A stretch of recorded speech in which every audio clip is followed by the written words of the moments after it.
சுற்றியாச்சு. காலையில் சாப்பிட வந்தாச்சு. ஒரு டிக்கெட்டு.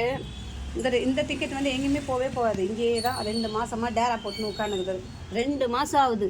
இங்கேயே டேரா போட்டுருச்சு. இங்கேயே துண்டுறது, இங்கேயே தூங்குறது, இங்கேயே போய் மேலே போய் காலை கடன்களெல்லாம் முடிக்கிறது, எல்லா வேலையும் இங்கேயே பார்த்துக்கின்னு இங்கேயே உட்காந்துக்குது 2 மாதமாக. அப்படி இப்படி கூட அசையலை.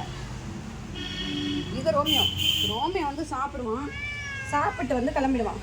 ரோமியோ இப்போ அதே மாதிரி ஆகிட்டான்னா இன்னும் கஷ்டமாயிடும். இந்த பிள்ளுமா பார்த்தீங்களா? பிள்ளுமா காலையில் எழுந்ததும் போய் ஒரு ரவுண்ட்ஸ் போயிட்டு வந்துடுச்சு. பிள்ளுமா காலையில் போயிட்டு ஒரு ரவுண்ட்ஸ் போய் சுற்றி வந்துடுச்சு. எல்லா இடத்தையும் போய் சுற்றி பார்த்துட்டு வந்து ஏறாக்காக இப்போ வெயிட்டிங். எல்லாருக்கும் காலையில் ஒன்றும் இருக்க முடியல, சும்மா இருக்க முடியல.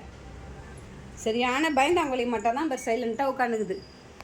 இதுதான் எல்லாரையும் பார்த்துட்டு பயந்துன்னு உட்காந்துருக்கும். ஒரு ஓரமாக உட்காந்துருக்கும். இது என்ன, இது வந்து பயந்தாங்கொழி. இது பயப்படுது எல்லாரையும் பார்த்து.